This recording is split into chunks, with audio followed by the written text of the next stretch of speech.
Bonjour tout le monde, j'espère que vous allez bien. On se retrouve pour le dernier brief de la semaine en ce vendredi 8 mai 2020. Et comme d'hab, avant de commencer, je tenais à vous inviter à nous rejoindre sur Discord. Vraiment, n'hésitez pas.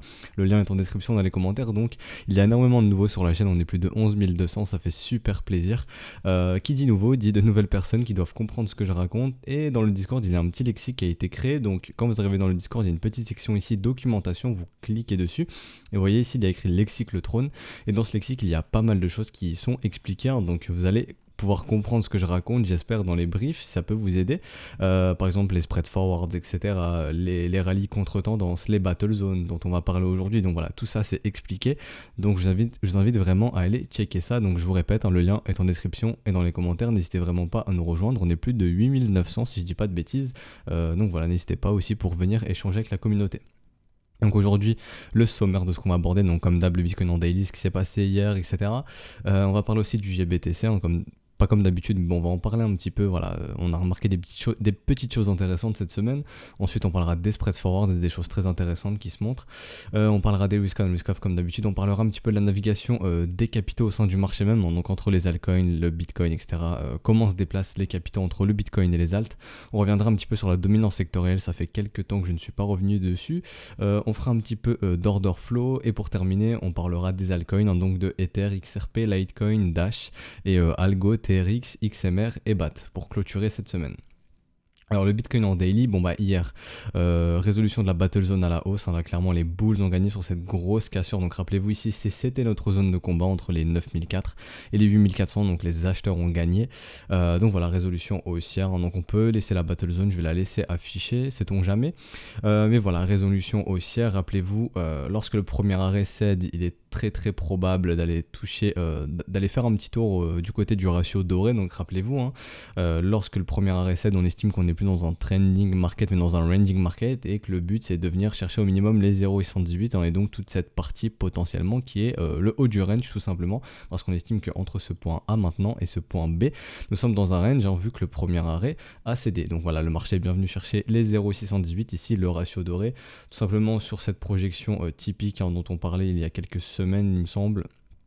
AB égale CD, comme ceci, vous pouvez voir que le cours est bien venu chercher de façon symétrique ce mouvement AB égale CD, parce que rappelez-vous, le marché il aime bien se déplacer de façon symétrique, donc s'il ne faudrait pas être étonné si jamais les bulls décident de se calmer un petit peu. Je parle pas de top, je parle de se calmer, consolidation avant poursuite haussière, ou pas du tout, les bulls peuvent totalement accélérer le mouvement, et on va voir ça juste après, mais on arrive quand même dans des zones où, ok, les acheteurs se doivent de commencer à prendre des profits, zone de rechargement de short, rappelez-vous, la même chose que je vous disais sur les alts, par exemple, je sais pas, sur un Ether, si par chance, et je dis par chance, entre guillemets, si par exemple sans stratégie encadrée vous avez acheté ici et que vous êtes anxieux ou stressé, je le répète, mais dans les zones de rechargement de short, il y a des petites gestions du risque à faire. Sur le Bitcoin, les acheteurs peuvent faire la même chose, c'est-à-dire protéger les positions, voilà, sécuriser les positions, tout simplement parce qu'on n'achète jamais un marché qui est vertical, mais on prend ses profits sur un marché vertical, et actuellement on est dans un marché vertical, donc on cherche à prendre nos profits. Et je le répète, je vais le dire dès le début du brief, comme je le disais il y a quelques jours aussi dans les précédents briefs, trop tard pour acheter. Pourquoi ? Parce qu'on achète jamais un marché vertical, mais encore trop tôt pour short ce marché. Et c'est encore trop tôt pour le shorter, à mon humble avis.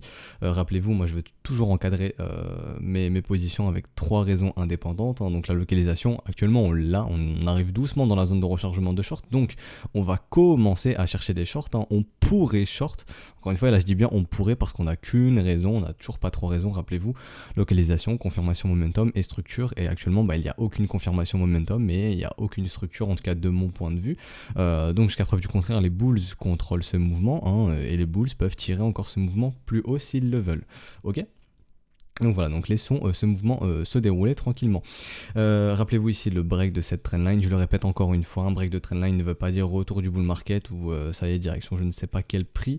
Simplement faites très attention encore une fois lorsque vous avez des breaks de trendline. Pour soutenir ce break, ce que vous voulez voir de l'autre côté, c'est un bon W pour partir sur des mouvements de continuation. Tant qu'on ne fait pas de W, on pourra se dire ok, ici c'est un piège, donc potentiellement si jamais on commence à voir des M se dessiner du côté de cette trendline, ce qui sera le plus probable, c'est de revenir longer celle-ci, voire de repasser dessous, ok. Donc faites très attention au break de trendline, je vous le répète encore une fois, mais comme je vous le montrais ici, vous voyez ici ce break, le marché derrière fait un M, on relonge, hop, on repasse sous la trendline, encore une fois ici, on break la trendline ici, mais derrière le marché nous refait un M, on revient longer celle-ci, donc faites très attention, un break de trendline, ce n'est jamais suffisant, ce qu'on va voir de l'autre côté, c'est une structure bullish, et pour l'instant il n'y en a pas, donc attention, la trendline ici a bien cédé. Mais ce qu'on voudrait voir de l'autre côté maintenant, c'est des W, comme on le voyait ici tout simplement. Vous voyez ici, hop, le break de cette trendline. Bon là je dessine ça à main levée, mais vous avez vu quand même, on l'avait déjà tracé pardon auparavant. Et le marché derrière confirme ce break de trendline en faisant un beau W et on part sur un mouvement de continuation AB égale CD. Bon là ça fait un peu trop de schéma, je vais supprimer, mais vous avez compris, hein, je le répète assez souvent. Voilà, donc maintenant on va aller checker un petit peu l'OBV. L'OBV est clairement croissant, les capitaux continuent de soutenir ce mouvement, pas à s'inquiéter de ce niveau-là. Les volumes bulls sont toujours présents, les bulls s'étaient réveillés ici. Donc les acheteurs s'étaient un petit peu endormis ici, mais les vendeurs n'en ont pas profité. Ensuite les acheteurs se sont réveillés, les vendeurs se sont eux aussi réveillés pour dire on est présent, mais les bears n'ont pas réussi à instaurer un volume croissant, donc voilà, il n'y a pas eu de reprise du côté des bears. Et maintenant depuis 3 jours consécutifs, les bulls ont un volume croissant, donc les bulls sont toujours présents pour conduire ce mouvement tout simplement, hein, pour conduire le bus comme on dit. Donc au niveau des volumes, il n'y a pas à s'inquiéter non plus. Malgré cette petite divergence, il y a un petit peu de moins de volume, mais pour l'instant, voilà, c'est très minime, hein. Les bulls sont clairement pas endormis ici, les bulls nous montrent qu'ils sont présents, hein. Il y a toujours plus de volume qu'au niveau des vendeurs. Pour moi, les bulls contrôlent bien ce mouvement. Rappelez-vous, William est toujours dans son état d'enfoncement, donc ce qui signifie que les bulls sont prêts à tout casser à la hausse, encore une fois, je le répète, hein, pour vraiment vulgariser, pour que vous puissiez comprendre au mieux, et c'est ce qu'ils sont en train de faire. Le mouvement est toujours, je dirais pas en train de s'accélérer, mais le mouvement reste assez fort ici. Donc tant que William restera dans son état d'enfoncement, ce mouvement peut rester fort, hein. Et un signal qui sera intéressant, c'est quand William quittera son état d'enfoncement et on se dira ok, les bulls laissent le moteur refroidir. Au niveau du momentum, on a toujours cette divergence qui est potentielle, et je le répète, une divergence potentielle, on s'en fiche, et en plus de ça, encore plus quand elle est pas encore plus, mais quand elle est confirmée, c'est pas suffisant. Je le répète, une divergence de momentum ne peut pas vous prédire l'avenir. Je sais qu'il y a un amalgame qui est fait, généralement en fait c'est... Quand vous apprenez un petit peu les divergences, on vous met des exemples. Regardez ici, il y a une divergence et ensuite le cours a baissé. En fait, vous retenez, ok, quand il y a une divergence, le cours va baisser. Mais non, en fait, quand il y a une divergence, ça vous dit juste le mouvement perd de sa force. Mais je le répète, le mouvement, il peut perdre de sa force pendant longtemps. Si vous regardez le momentum du côté du marché américain, je vous prends pas un asset au hasard, je vous prends le S&P 500. Allez regarder un petit peu le momentum en weekly ou même en échelle monthly ou en daily. Enfin bref, vous verrez que le momentum perd de sa force depuis pas mal de mois maintenant. Mais ça ne veut pas dire que le marché va baisser. Ok, le mouvement perd de sa force, mais il peut perdre de sa force pendant très longtemps avant de s'inverser. Encore une fois, je le répète, la dynamique s'inverse, on pourrait se dire ok, on a probablement un top, c'est quand on se remettra à dessiner des M. Ok, pour l'instant il n'y a toujours pas de M, on est toujours dans un marché qui fait des creux et de sommets ascendants, on structure toujours des W, donc pour l'instant on est bien dans une dynamique qui est haussière, donc toujours pas de signe de top ici. Donc au niveau du momentum, ici rien à signaler pour le moment. Idéalement au niveau des bulls, ici sur MACD, personnellement j'utilise MACD, hein, j'aimerais bien que le momentum aille faire un plus haut si ce mouvement est réellement bullish pour éviter les head fake, hein. Rappelez-vous, si jamais ici on vient pas faire un plus haut, qu'on commence à imprimer un M avec une divergence confirmée, on se dira ok, ici c'était probablement un head fake, hein, donc la petite chasse au stop, voilà, pour aller emmerder ceux qui ont shorté ici, et ensuite potentiellement réintégrer. Donc voilà, donc ça c'est pour éviter les head fake, hein, donc on aimerait bien que le momentum ici il aille nous faire un plus haut, donc depuis ce point juste ici, donc je vais le noter là. Donc je vais pouvoir supprimer ça, le précédent W, hein, donc qui nous montrait que les bulls récupéraient bien le momentum, donc juste ici pour ceux qui n'ont pas vu, hop. Donc là non, ça c'est voilà, là c'est ce que je vous expliquais pour le head fake, mais là je vais remettre un histogramme pour que vous puissiez voir. Donc ici vous voyez ce beau W qui nous indiquait que quand ici on a cassé la neckline ici, le 23 avril, les bulls reprenaient le contrôle du momentum. Et pour l'instant, ils ont toujours le contrôle du momentum tant qu'on ne revoit pas de M. Et je le répète, un M sur le momentum ou même une divergence ne veut pas dire que le cours va baisser, ça veut dire que les bulls doivent se calmer. Et on parle que de bulls qui se calment pour le moment ou de bears qui essayent de reprendre le contrôle du momentum. Mais la dynamique s'inversera que lorsqu'on verra des M se mettre en place. D'ailleurs, parlons du smiling setup. Alors pour ceux Pour les traders de rallye contre tendance, et ben eux leur localisation elle est ici. Bon, on dirait même qu'elle est jusqu'ici, hein, donc tout ça, ça fera office de raison de localisation pour moi, donc de 13 008 jusqu'à 10 000 $. Donc ça, ce sera la raison de localisation. Ensuite, on cherchera une confirmation momentum, donc un momentum qui est divergent. Ok, donc un momentum qui fait une divergence, qui nous montre que le mouvement perd de sa force, et ensuite que le marché nous structure un M. Et là, on se dira, on a les trois raisons: localisation, confirmation momentum, structure. La confirmation momentum qui indique que le mouvement perd de sa force, et la structure qui indique que la dynamique s'inverse probablement, donc que les bears reprennent le contrôle du mouvement. Donc c'est ce qu'on va voir pour shorter ce marché, tout simplement. Et pour l'instant, il n'y a pas ces conditions. C'est pour ça qu'en début de brief, je vous ai dit, il est trop tôt pour shorter. En tout cas, à mon humble avis, en tout cas dans mes stratégies. On est venu chercher le gros chiffre rond psychologique des 10 000, et qu'est-ce qu'on voit? Bloomberg qui sort des petits articles, donc des gestions de fonds, enfin des managers de fonds, enfin des gestionnaires de fonds, pardon, qui nous sortent des oui, j'achète du Bitcoin pour me couvrir contre l'inflation. Mais en fait, ce qu'ils vous disent pas, c'est que ok, donc le mec peut-être il a dit I'm buying Bitcoin, donc je suis en train d'acheter du Bitcoin, mais c'est très ambigu, hein. On a dû lui poser la question: est-ce que vous achetez du Bitcoin? Il a dû répondre oui, et en fait ils vous sortent l'article ici quand on arrive en zone de rechargement de short, alors que ce gestionnaire de fonds il a probablement acheté du Bitcoin ici, hein.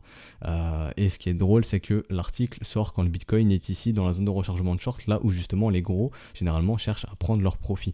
Donc on en parlait, hein, les 10 000 $ qui attirent pas mal les médias. Donc voilà, Bloomberg qui se remet à parler du Bitcoin.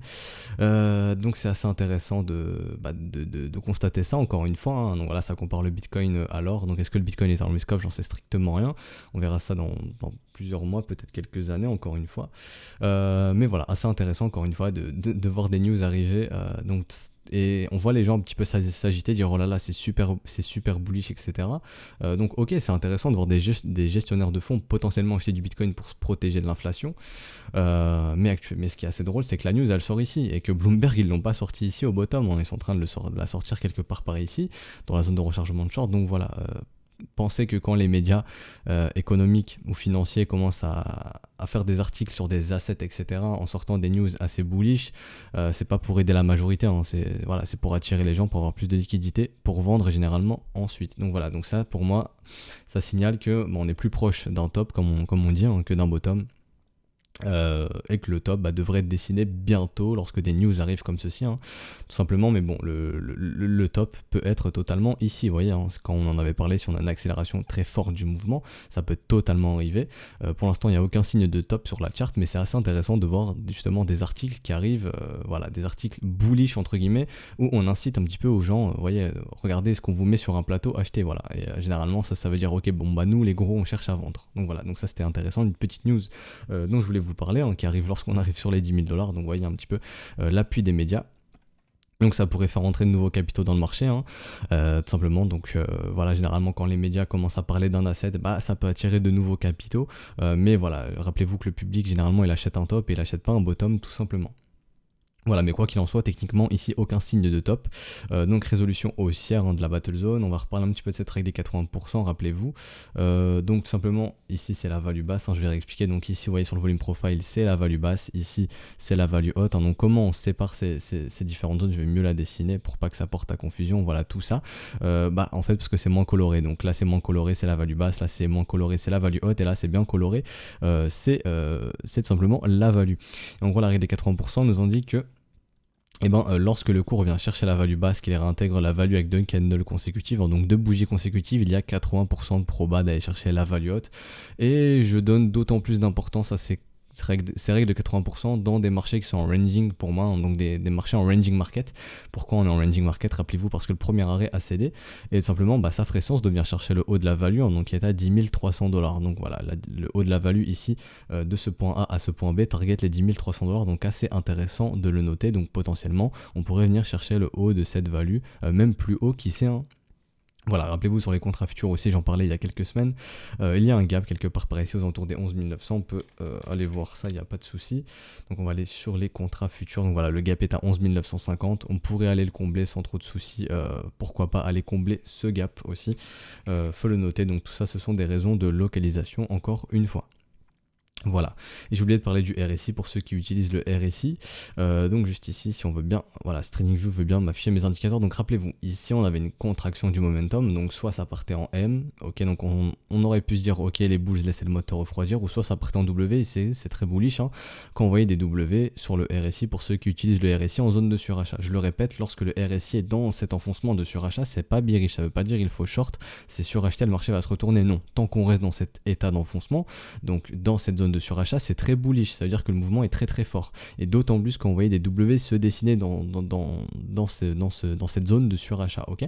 Donc ici il y avait la petite contraction du momentum qui avait été gagnée par les bulls, hein, donc c'est pour ça qu'hier je vous disais, finalement il est plus probable maintenant de casser cette battle zone à la hausse, hein, sachant que notre contraction avait été résolue par les bulls. Bon, ici maintenant les bulls ont cassé.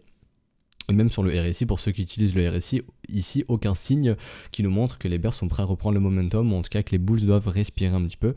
Je vous le répète, hein, mais c'est la même chose, hein, on cherchera à avoir des M pour se dire ok, les bulls doivent respirer, et aussi à sortir de cet état d'enfoncement de surachat pour ceux qui utilisent le RSI. Donc en tout cas pour l'instant sur le momentum, pour ceux qui utilisent le RSI, il n'y a rien qui vous invite à penser que ce mouvement est terminé. Donc bon bah laissons ce mouvement poursuivre, hein. On peut aller revoir en 1 heure ce setup qui avait été déclenché pour des traders de continuation. Donc on voit ici clairement le volume qui est clairement bull. Ici on a bien un volume croissant, nos BV qui explosent, donc les capitaux rentrent bien. Donc il n'y a pas à s'inquiéter à ce niveau-là. Donc maintenant on est en trading stop, hein, c'est-à-dire que le stop bouge. En tout cas les traders qui ont pris ce setup de continuation sortent en gain quoi qu'il arrive, hein, tout simplement, et ça target maximum les 10 499 $. Et d'ailleurs je vais y revenir. Pour moi je vous expliquais que si on cassait cette battle zone à la hausse, et c'est toujours le cas pour moi, hein, l'objectif ce serait d'aller casser, vous voyez, les précédents sommets. Donc là vous voyez, hop, le marché il a débordé un tout petit peu ces sommets là, donc on a été bouffé ces stops ici. Donc les prochains stops ils sont au-dessus ici, hein, donc au-dessus des 10 300, et les derniers stops ils sont où? Ils sont au-dessus des 10 500 $. Donc ce qui m'amène à penser que maintenant la grosse poche de liquidité elle est là, et que le market maker il devrait très probablement aller chercher cette poche de liquidité, parce que je le rappelle, un market maker ne manipule pas le prix, en tout cas il peut le faire, mais bon c'est pas son premier rôle, hein. C'est pas son premier but. Après on est sur le marché crypto, vous le savez, c'est un marché qui est pas du tout régulé, donc de la manipulation il y en a, et de toute façon il y en a sur tout marché.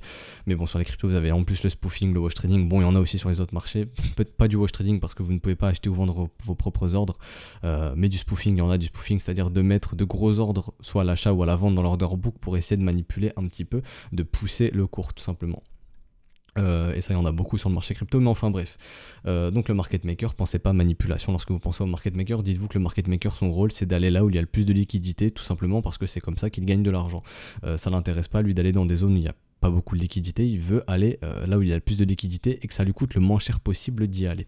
Mais quoi qu'il en soit, pour moi maintenant les grosses zones de liquidité elles sont ici, hein, au-dessus des stops, donc potentiellement les prochaines zones on peut se dire que le marché ira probablement chercher ces zones là. En tout cas si j'étais market maker c'est ce que je ferais, parce que j'estime que pour moi la liquidité maintenant elle est un petit peu plus haut tout simplement. Et je vais inverser la charte et je vais vous montrer un petit peu. Donc en fait si vous étiez acheteur de ce marché, où est-ce que vous poseriez votre top? Bah tout naturellement vous serez en train de le mettre tout simplement en dessous ici, hein. Vous essayerez de le mettre en dessous de ce bottom ici. Donc voilà pourquoi ici je pense qu'il y a beaucoup de stops qui attendent, et donc il y a beaucoup de liquidité tout simplement. Ici c'est une charte inversée, je le répète, mais si on trace un petit Fibo c'est la même chose, hein. Donc zone de rechargement de short, au final c'est une zone de rechargement d'achat, vu qu'ici c'est une charte inversée. Donc voilà, donc pour se dire ok ce marché il sera mature pour se retourner, c'est de voir un W ici, hein. Donc au final c'est un M sur la charte normale. Je le répète, si c'est une charte inversée, c'est-à-dire que si le prix baisse, c'est-à-dire que le prix du Bitcoin monte réellement, vu que c'est une charte inversée. Mais voilà, ici, toujours aucun signe de bottom, donc peut-être ça peut vous aider d'inverser la charte, de vous dire ok, bah ouais, en vrai, en fait, il n'y a pas de signe de bottom ici. Donc tout comme il n'y a pas de signe de top pour le moment sur la charte normale. Donc il faut laisser ce mouvement perdurer tout simplement, et jusqu'où il ira, on n'en sait strictement rien. Mais en tout cas, on pourra se dire ok, là le marché est la top, hein, comme je vous ai dit, que lorsqu'on commencera à avoir des M se mettre en place comme ceci, et pour l'instant c'est pas le cas, donc la dynamique reste haussière, donc les bulls contrôlent bien ce mouvement. Rappelez-vous surtout qu'il n'y a toujours aucun signe de divergence qui pourrait nous montrer que le mouvement perd de sa force, et que William etc est toujours dans son état d'enfoncement, donc que les mouvements restent assez forts globalement. Au niveau des spreads forwards, la même chose. Les spreads suivent complètement ce mouvement. On se remet à dessiner des W. Donc la demande surperforme bien l'offre. C'est ce qu'on veut voir. On veut voir des spreads haussiers dans un mouvement haussier pour nous montrer que la demande surperforme l'offre tout simplement et que ce mouvement est sain. Et actuellement, ce mouvement est complètement sain. Pourquoi Parce qu'on voit des spreads qui sont haussiers, qui continuent de dessiner des W. Donc les spreads sont bien en accord avec ce mouvement. Donc c'est un mouvement qui reste sain tout naturellement. On peut voir que c'est pas la même chose sur Ethereum et LTC, j'en parlerai après. Les alts sont beaucoup plus faibles que le Bitcoin et ça on y reviendra juste après, mais même les spreads nous disent la même information. Et au niveau de notre analyse intermarket, de savoir comment les capitaux naviguent au sein du marché en lui-même, hein, donc entre le TTR cette fois-ci et le Bitcoin et les altcoins, et on voit que les capitaux actuellement ils ont du mal à aller dans le Bitcoin et dans les alts. Donc pour moi ici il n'y a toujours pas de signe de FOMO, en tout cas de gros FOMO. On se dirait qu'un gros signe de FOMO c'est lorsqu'on aura des gros spreads négatifs comme on pouvait l'avoir ici, vous voyez, moins 23$, ce qui avait signalé un petit peu le précédent top juste ici, hein, vous voyez, hop, ici. Et là actuellement il n'y a pas de gros signes de FOMO, mais voilà, on continue de voir des M dans des M, donc tout naturellement les capitaux continuent de se déplacer, de quitter le Tether pour aller dans le Bitcoin et dans les AD, donc c'est bon signe, mais toujours pas de gros signes de FOMO, et le marché n'arrive pas vraiment à prendre de direction ici. Pardon, j'ai mis un petit coup dans le micro, j'espère que ça s'est pas entendu. Ce que je veux dire, c'est que pour l'instant, voilà, c'est assez hésitant, on n'a pas de signe de FOMO, j'ai l'impression pour l'instant encore. On n'a pas encore des spreads super euphoriques, hein, rappelez-vous, on peut très facilement aller chercher des spreads qui sont beaucoup plus haussiers comme on l'a eu par le passé. On voyait des spreads de 400, 500$, 800$ comme je vous ai déjà montré par exemple ici en juin 2019. Donc voilà, on avait des spreads de 700$. Donc voilà, pas de signe d'euphorie pour moi pour le moment sur les spreads.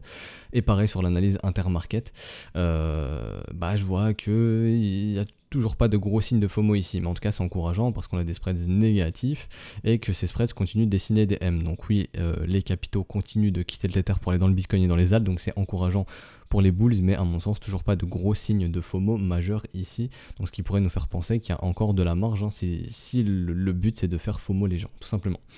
Au niveau des risk assets et des risk off, tout simplement, on voit que le S&P hier c'était une petite journée verte d'ailleurs. Ce break ici on en parlait, je disais de surveiller un petit peu la New York Hill Zone, hein, tout simplement, donc les horaires d'ouverture du marché à Wall Street, donc à 15h30, et ce break ici s'est initié, donc si je dis pas de conneries, voilà, de 15h un petit peu après, donc c'était ici majoritairement, donc voilà, 18h, donc lorsque le marché américain a ouvert quelques heures après, on a eu le break, hein, qui a été break le précédent sommet, donc même ici sur cette mèche là, donc à 15h vous voyez, donc vers 15-16h auquel le marché américain est arrivé, en tout cas la bourse US a ouvert et ça a initié le break tout simplement. Et le S&P aussi, il y a une petite journée verte hier, donc hier c'était peut-être une journée risk on, on va aller vérifier ça. Donc dans les obligations étaient recherchées aussi, le gold aussi, donc voilà, pas mal, quasiment tous les secteurs étaient recherchés entre guillemets, mais voilà, toujours encourageant de voir aucun signe de top du côté du S&P, je le répète, hein, pour moi il n'y a toujours pas de signe de top du côté du S&P, comme je vous fais l'analyse quotidiennement généralement sur le S&P, pour moi ok, toujours pas de signe de divergence ici, elle n'est que potentielle, et rappelez-vous, une divergence ne veut pas dire que le cours va baisser, juste que le mouvement perd de sa force, et ici toujours pas de signe de dynamique baissière, on voit toujours pas de M se mettre en place pour se dire ok, cette dynamique devient baissière, ok.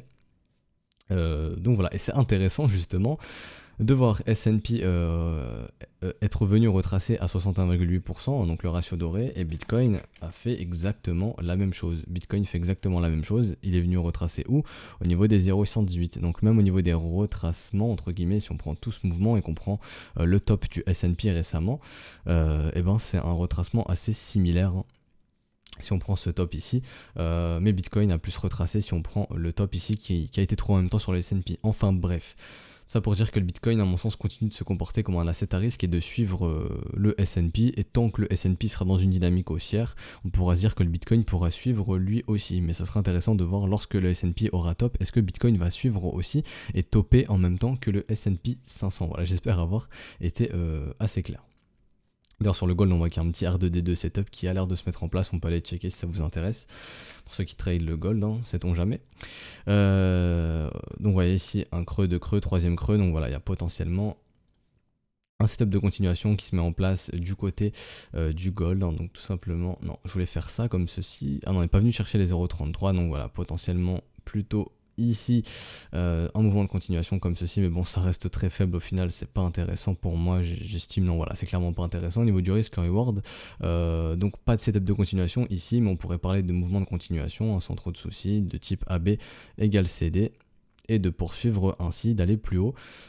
Et comme je vous avais montré sur une échelle weekly, pour moi, le gold est très très bullish. Pourquoi ? Parce qu'on voit des W monthly de l'autre côté de la trendline, etc. Je vous avais expliqué qu'on pourrait sans trop de soucis voir des targets AB égale CD ainsi qui nous ramèneraient sur les 2100$. Donc pour ça, il faudrait casser la TH des 1900$. Et on est dans une dynamique qui est haussière, et ici lorsqu'il y a eu un petit peu la phase coronavirus, le gold était revenu chercher le premier arrêt. Rappelez-vous, tant que le premier arrêt ne cède pas, on est bien dans un trending market, hein, donc ce mouvement est bien un mouvement tendanciel haussier contrôlé par les bulls, hein, puisqu'ils vont chercher de nouveaux plus hauts à chaque fois. Et toujours aucun signe de top ici sur le gold, hein. Donc voilà, le gold est un asset qui est bullish à mon sens, tout simplement. Voilà, donc on va pouvoir retourner sur le Bitcoin. D'ailleurs, oui, parlons du Bitcoin, j'en avais déjà parlé, hein. Contrairement à un Bitcoin qui, lui, est dans une dynamique qui est baissière, toujours, à mon sens. Pourquoi ? Parce que les tops sont marqués par des M et les bottoms par des V. Et ça, c'est typique d'une dynamique qui est baissière. Donc on a un gold qui a une dynamique qui est haussière et un Bitcoin qui a une dynamique baissière. Donc c'est intéressant de noter ça, ok ? Donc voilà, donc pour le Bitcoin, je vois pas grand chose d'autre à dire, hein. Donc on a parlé du setup de continuation. Ah oui, j'ai oublié de vous parler de l'autre setup de continuation et ce sera terminé pour le Bitcoin. J'irai faire un petit peu d'order flow, mais ensuite ce sera terminé pour le Bitcoin. Donc on va aller en 4 heures, hein. Donc il y avait ce setup de continuation qui avait aussi été déclenché pour les traders de continuation. Donc là ils sont en break-even, c'est-à-dire que quoi qu'il arrive, ils sortent sans perte, pas en profit, mais en tout cas ils sortent sans perte. C'est-à-dire que alors le stop passe au niveau d'entrée, donc ici le stop pour les traders de continuation sera ici, aux alentours des 9200$, ou alors ici ils peuvent prendre un profit pour financer un stop sous ce creux. Voilà, il y a deux façons de passer à break-even, hein, donc c'est la première que je vous ai expliquée, et la deuxième. Quoi qu'il en soit, ce mouvement de continuation nous ramène sur les 11 400$ tout simplement, donc ce sera intéressant de noter si le marché va encore nous faire un mouvement symétrique, hein, de type AB égale CD qui nous ramènerait sur les 11 400$, ou ça dans la zone de rechargement de short tout simplement. Donc voilà, on va suivre aussi le déroulement de ce setup de continuation. Donc voilà, pour le Bitcoin sur la charte, je vois plus rien d'autre à dire. On va aller faire un petit peu d'order flow. Donc dans un mouvement haussier, l'open interest est haussier, donc c'est bullish, hein. Vous voulez voir dans un mouvement haussier, vous voulez voir un open interest augmenter. Pareil, dans un mouvement baissier, vous voulez voir l'open interest augmenter. Donc simplement ici, on estime que la tendance est saine si on regarde simplement l'open interest. Ensuite, si on regarde l'open value, moi je préfère regarder l'open value, j'y trouve plus d'intérêt. Et bon, on voit l'open value qui commence un petit peu à augmenter lorsque le cours augmente. Donc ok, maintenant on peut se dire que les gens ils sont plus chauds d'acheter qu'ils ne l'étaient plus bas ici, hein, donc sur ce mouvement ici. Donc c'est assez intéressant de notifier ça aussi, mais ce qui est encore plus intéressant, ce que j'ai remarqué hier, c'est que l'open value se met majoritairement à augmenter lorsque il y a des retracements, et ça peut nous indiquer que les gens cherchent encore à shorter ce marché, hein. Dès qu'il y a des petits retracements, les gens shortent, ce qui fait que les gens sont piégés et que les liquidations s'accumulent de plus en plus haut. Et que tout simplement, les market makers peuvent aller chercher ces liquidations. On notera aussi que ce qui est très puissant, ce que j'aime utiliser quand je fais de l'order flow, c'est les divergences entre les prix et les liquidations, en tout cas la quantité de liquidations, ce qui m'amène à penser que l'intérêt des market makers, il se trouve encore plus haut s'ils veulent continuer d'avoir des liquidations croissantes, donc de liquider de plus en plus de bears. Maintenant il va falloir encore accélérer le mouvement pour aller liquider le plus de bears possible, hein. Et pour l'instant on peut voir qu'on en liquide un petit peu de moins en moins, donc l'intérêt est un peu moindre ici. Et en gros il y a deux cas de figure, hein, c'est-à-dire que ok, soit il y a un petit peu trop d'acheteurs, il va falloir en dégager un petit peu, donc on va pull back un petit peu, c'est-à-dire que le marché va pull back un petit peu avant de repartir, ou alors les market makers ils vont se dire ok non, c'est totalement rentable d'aller chercher les liquidations qui se trouvent plus haut, et ils vont décider d'accélérer le mouvement. Mais voilà, c'est généralement ces deux cas de figure qui se présentent à nous lorsqu'il y a des divergences entre les liquidations et le prix. Donc voilà, ça c'est un petit peu plus technique, c'est pas grave si vous ne comprenez pas tellement ça, si vous ne compreniez pas. Voilà, si vous n'êtes pas en mesure de comprendre totalement ça, je sais que ça peut être un peu compliqué, mais avec le temps ça viendra. Maintenant on va repasser un petit peu sur ExoCharts, hein. Donc rappelez-vous ici ça veut bien charger, voilà nickel, ça veut charger. Donc ici rappelez-vous il y avait deux gros ordres de vente, donc un gros volume avec un delta négatif. Donc je vous disais qu'ici il y a des mecs qui essayaient d'instaurer un top, donc on a bien travaillé toute cette zone de prix, hein, donc entre les 9005 et les 8400 grosso modo, donc c'était notre battle zone. Donc on a travaillé cette zone pendant une semaine, donc il y a des mecs qui essayaient d'instaurer un top, ils n'ont pas réussi, et maintenant ces mêmes vendeurs sont beaucoup bloqués aux alentours des 9100 $. Vous voyez ici, beaucoup de vendeurs bloqués à 9100, beaucoup de vendeurs bloqués à 8800 et pas mal de vendeurs aussi bloqués vers 9002.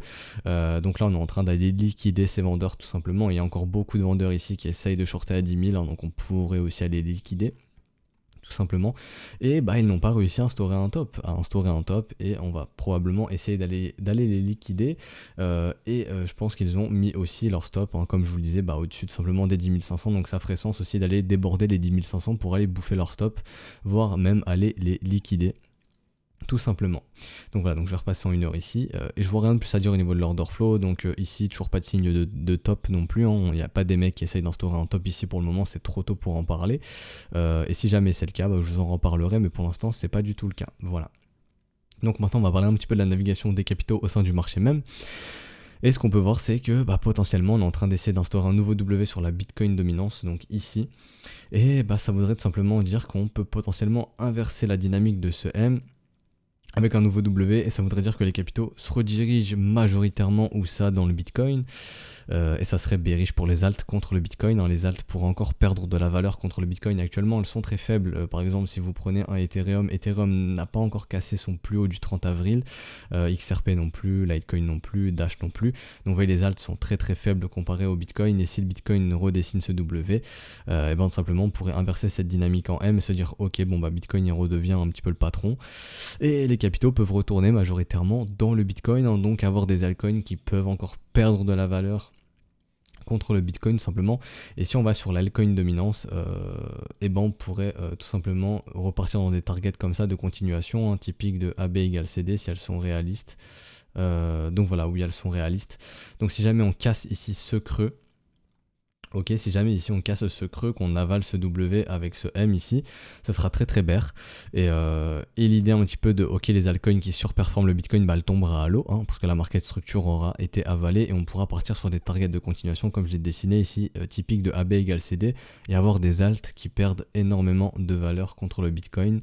Donc la fameuse alt season comme vous aimez bien l'appeler, et ben arrivera plus tard, hein, voilà, mais en tout cas ce sera pas pour cette année, très probablement pour les prochains trimestres.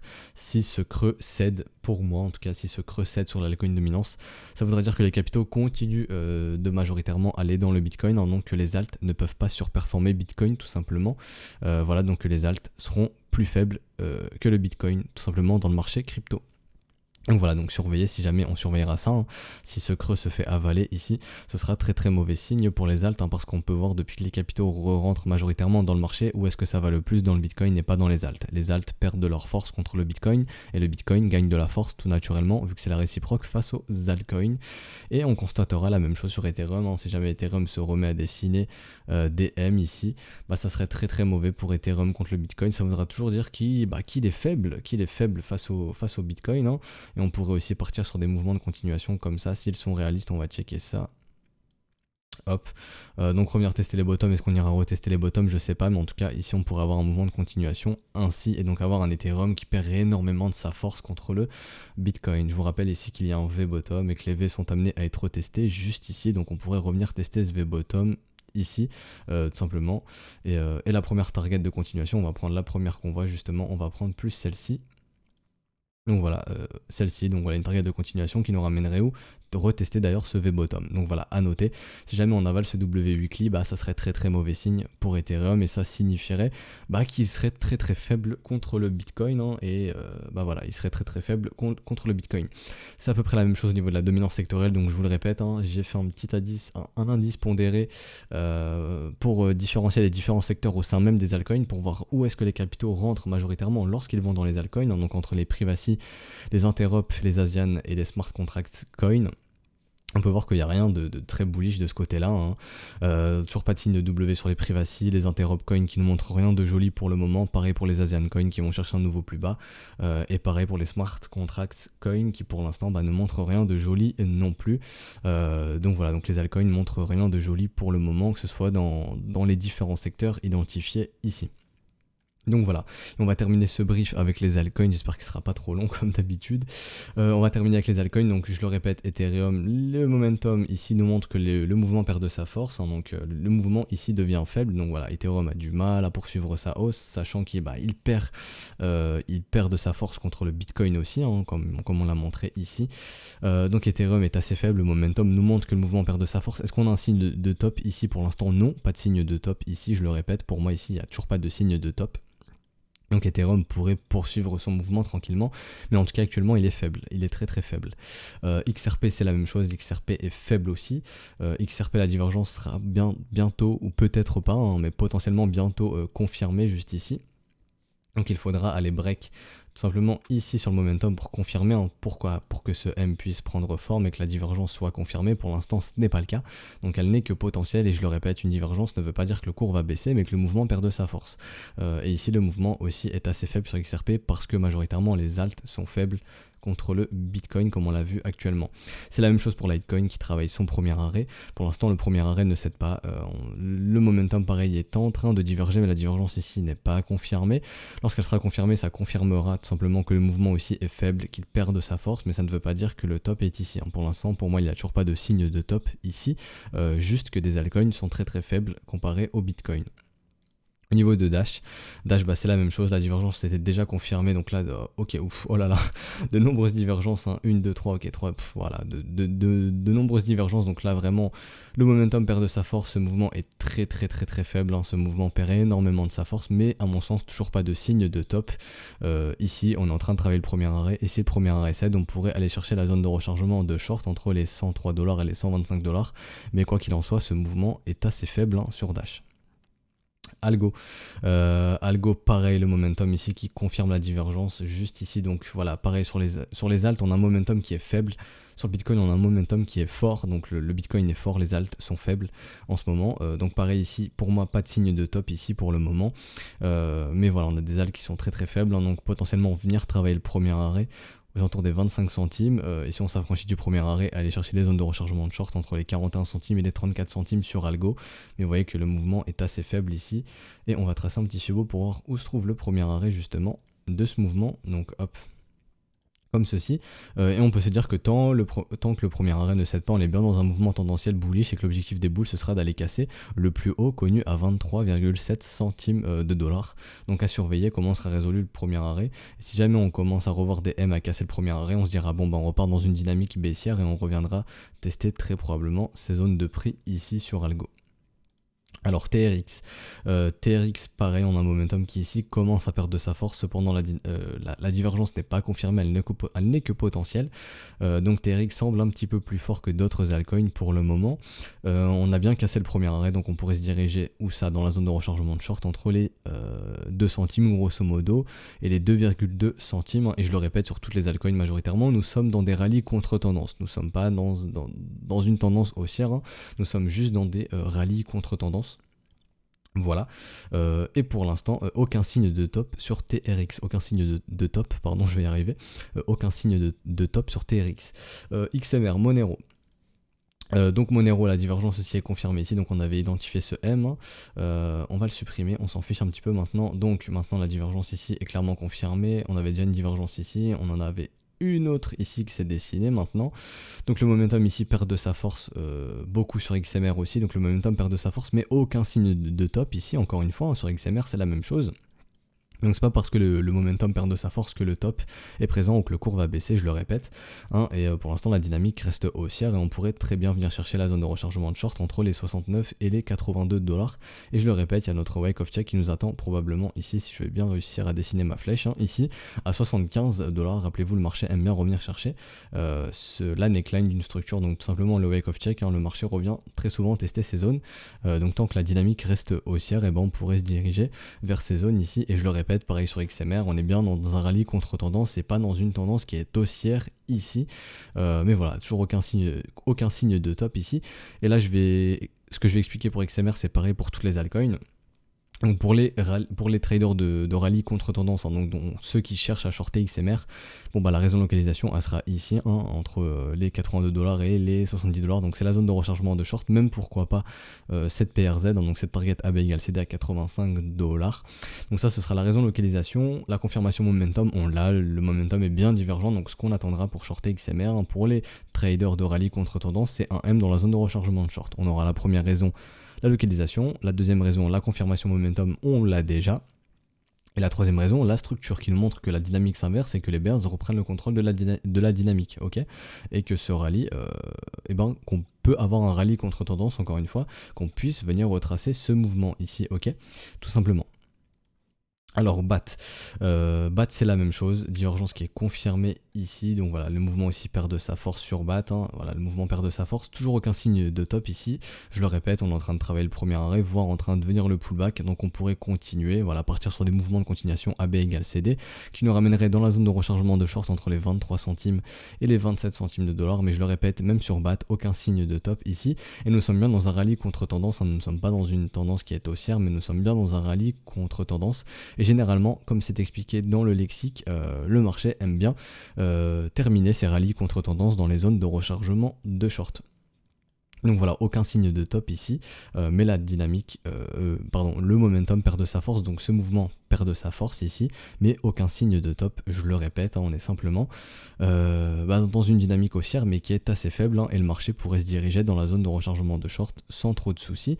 Et pour ceux qui cherchent encore une fois à shorter ce genre d'asset, ce que vous aimeriez voir, c'est le cours venir chercher la zone de rechargement de short, ensuite nous structurer un M, hein, pourquoi pas, parce que la confirmation momentum, nous l'avons, donc les trois raisons, localisation qui est la zone de rechargement de short.